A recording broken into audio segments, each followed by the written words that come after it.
How's it going, everybody? This is Rob Novakast back with another video for you guys.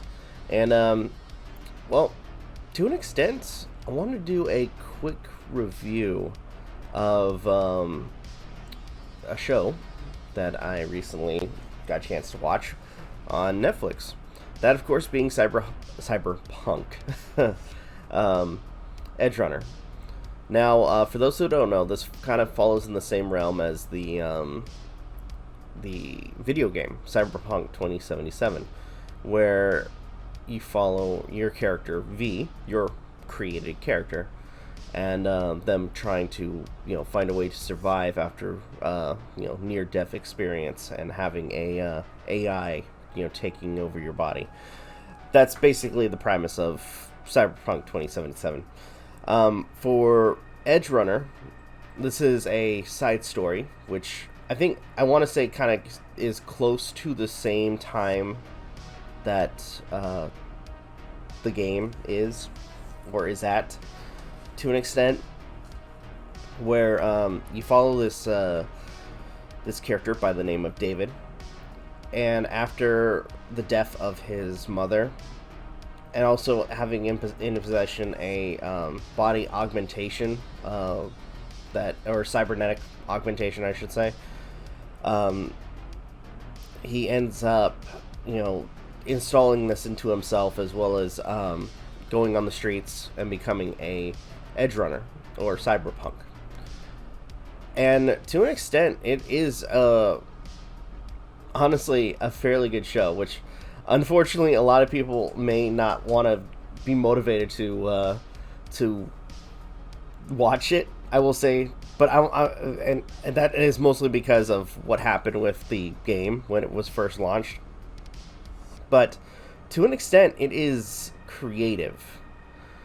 Now, I will say that when it comes down to the world itself, it's, I guess the best way to put it is, it is colorful to an extent, but it is gritty. It's very vulgar. It's very, to an extent, kind of a place that a lot of people would not want to be, but to an extent are kind of have no choice to be, so to speak. A place where people try to make themselves known in this particular city. There are references to a lot of the characters. Actually, no, not a lot, but a few characters. A few characters make appearances, like Rogue, who is the owner of the afterlife, as well as a character or a villain that is repeatedly mentioned, as well as a few counters in the game, Adam Smasher, who, by the way, is kind of like the last encounter for our characters near the very end. Now, I don't want to go into too much, because it is a dark path, and I will say that to an extent it does not hold punches when it comes down to characters and character deaths. Like, halfway through the show, we are set up with this crew of characters, and by the halfway point, character by character starts to die.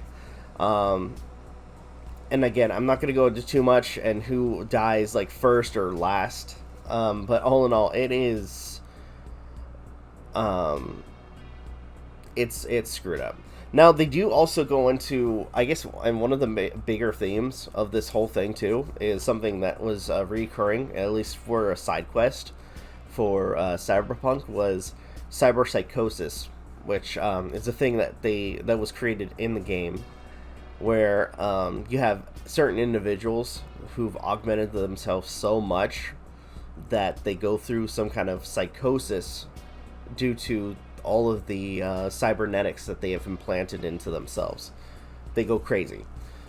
And sure enough, a few characters end up doing that when we see our heroes or our characters ending up having to fight off a cyber psycho. So, all in all, again, and then, by the way, this is going to be short, because I don't want to go into too much when it comes to spoilers.